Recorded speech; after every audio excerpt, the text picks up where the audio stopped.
अस्सलाम वालेकुम Nadreen, health issues के साथ डॉक्टर मोहम्मद अली सलो हाज़िर खिदमत हैं। नादरीन, सिंध में जो बरसात ने तबाही फैलाई है वो यकीनन सब के लिए बायस तकलीफ़ है, लेकिन इस हवाले से हुकूमत की तरफ से कोई जो रिलीफ पैकेज है वो सामने देखने में नज़र नहीं आ रहा, जिसकी तवक्का हमेशा की तरह आवाम करती रही है। लेकिन हुकूमत ने उनको रिलीफ देने के लिए जो सरकारी मुलाजमीन हैं उनकी तनख्वाहों से कटौती का ऐलान किया है। ग्रेड 16 से और ग्रेड 16 से नीचे जो है ऑफिसर्स वो 2 दिन की तनख्वाह अपनी देंगे। ग्रेड 17 एंड अबव जो है वो 5 दिन की तनख्वाह देंगे। जो कि तकरीबन एक जो बड़े ग्रेड का मुलाजिम है उसकी तनख्वाह से 35 से 40 हज़ार रुपया, और जो नीचे ग्रेड का जो मुलाजिम है उसकी तनख्वाह से कम 2 से 4 हज़ार रुपया कटौती हो सकती है। और ये इसके बाद, इस ऐलान के बाद जो सरकारी मुलाजमीन हैं उनके जो ग्रुप्स हैं या उनमें एक बहुत बड़ी बेचैनी पाई जा रही है और वो सख्त परेशान हैं कि उनकी इतनी बड़ी जो ये कटौती हो रही है और बग़ैर किसी के कंसेंट के, बग़ैर किसी की मर्ज़ी के जो ये कटौती है उसको असल में ये डिडक्शन तो नहीं कहा जा सकता, ये इसको भत्ते का नाम ज़रूर दिया जा सकता है, क्योंकि अगर मर्ज़ी के बग़ैर जो भी किसी की आप चीज़ हासिल करना चाहें वो लाजमी डकैती और भत्ताखोरी में आती है। अस्सलाम वालेकुम।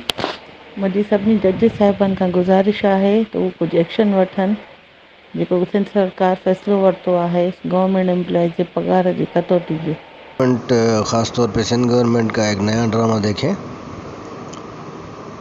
ये नेशनल डिज़ास्टर के लिए अलग से फ़ंड रखा हुआ है और गवर्नमेंट के पास बहुत सारे और दूसरे फंड्स भी होते हैं। मोहतरम शर्जील इनाम मेमन साहब, बराए मेहरबानी आप कम से कम ये तो सोचें, जो मेंबर असेंबली के मेंबर हैं 1 महीने की तनख्वाह दे रहे हैं तो उनके पास आगे बहुत कुछ है, तब तो पूरे महीने की तनख्वाह ले रहे हैं आप उनसे। हम लोगों का क्या कसूर है? हम लोगों ने क्या गुनाह किया है कि हम लोग अपनी ड्यूटी भी दें और हम मिलजुल कर पाकिस्तान को क्यों, तब आप लोगों का जो पूरा जो खजाना आप लोगों ने भरा हुआ है यहाँ पे भी बाहर भी, वो खजाना उस खजाने पर पाकिस्तानियों का कोई हक नहीं। नेपाल के सरकारी मुलाजमीन जो हैं वो अपनी मजदूरी करते हैं, जो सैलरी है वो उजरत है, ये उजरत दी जाती है, ये कोई पैकेज नहीं है, ये कोई जो है वो कोई इनाम के तौर पे रकम नहीं दी जाती। और हर एक जो घर है उसमें अपनी सैलरी के हिसाब से एक बजट बनी हुई है, एक सिस्टम बना हुआ है, जिसमें अगर फौरी तौर पे कटौती कर दी जाए तो उसके बाद उसका पूरा एक सिस्टम बैठ दिया जाता है। हुकूमत की जो कारकर्दगी है उस हवाले से तो अरबों रुपए एक दिन में बांट दिए जाते हैं और जो रिसीव करने वाले हैं उनको पता नहीं होता। ये जो आप इससे पहले की जो मीडिया न्यूज़ हैं उसमें ये इस बात का अंदाज़ा कर सकते हैं कि अरबों खरबों रुपए की बजट और खाना एक दिन में तकसीम हुआ, लेकिन जो जिनको मिलना चाहिए था वो अपने इंटरव्यूज़ में बता रहे थे कि उनको नहीं मिला।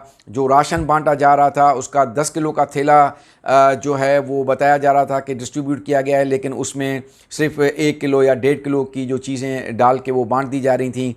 तो ऐसी सूरत हाल में ना सिर्फ आम जो एक आदमी है या एक जो अवाम है, उसके अलावा जो सरकारी मुलाजमीन हैं उनके लिए एक ये बहुत बड़ा एक सवाल पैदा हो चुका है। एक सवाल ये भी उठता है कि जिनके पैसे इसमें इस्तेमाल किए जाएंगे सरकारी मुलाजमीन के, क्या सरकारी मुलाजमीन को ये अख्तियार हासिल होगा कि वो अपने दिए गए पैसे जहाँ पर ख़र्च हो रहे हैं उनकी मॉनिटर कर सकें और उनको वो चेक एंड बैलेंस देख सकें, उनको जो है वो ऑडिट कर सकें कि वाकई को उनके जो दिए हुए पैसे हैं वो वाकई खर्च हुए, कहाँ पर हुए। और हुकूमत को ये ऐलान पहले से करना होगा कि ये जो फ़ंड जमा हुए हैं और उसके लिए जो ऑब्ज़र्वर हैं वो आ सकते हैं और ये इन इलाकों में इन जगहों पे ये होंगे और आवाम के सामने होंगे और ऑब्ज़र्वर्स के सामने होंगे। क्या ये हुकूमत ऐलान करना चाहेगी ताकि ये इसकी ट्रांसपेरेंसी पे कोई शक या उंगली न उठे? देखिए, आपको पता है कि जब इस तरह के मुश्किल हालात होते हैं ना तो गवर्नमेंट और भी ज़्यादा सख्त फैसले करती है। गवर्नमेंट से ज़्यादा सख्त फैसले भी कर सकती थी, लेकिन ये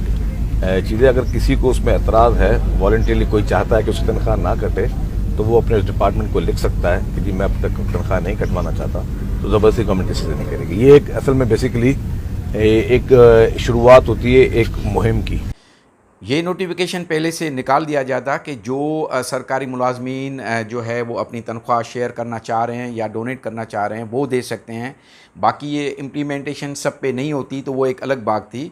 अब ये जो बयान दिया गया है इस हवाले से ये सिर्फ़ एक पॉलिटिकल गेम सा नज़र आता है कि जिसमें 2 दिन के अंदर अंदर लोग अपने डिपार्टमेंट्स में जाएंगे, वहाँ से वो कवरिंग लेटर लेंगे और वो वहाँ पर एजी सिंध में जाएगा, जबकि इसका कोई ऑफिशियल नोटिफिकेशन नहीं है। ये एक स्टेटमेंट है और स्टेटमेंट की बुनियाद पे ये मुझे लगता है कि ये ज़रूरी नहीं है कि वो जो है वो डिडक्शन ना करें आपकी सैलरी से। और इस वक्त सरकारी मुलाजमीन के जहन में भी एक सवाल है कि ऐसा तो नहीं कि उनकी जेब से काट कर उनके बच्चों का खाना काट के जो अतियात के नाम के जो नाम पे और फंड्स के नाम पे जो पैसा इकट्ठा किया जा रहा है वो किसी चंद अफराद के लिए नजराना ना हो जाए, उनके लिए कोई ये अपने ज़ाती मफाद के लिए इस्तेमाल ना हो। प्रोग्राम हम इस पर इख्तिताम करते हैं। इंशाल्लाह दूसरे प्रोग्राम में हम दूसरे इशूज़ पे बात करेंगे। तब तक इजाज़त, अल्लाह हाफ़िज़।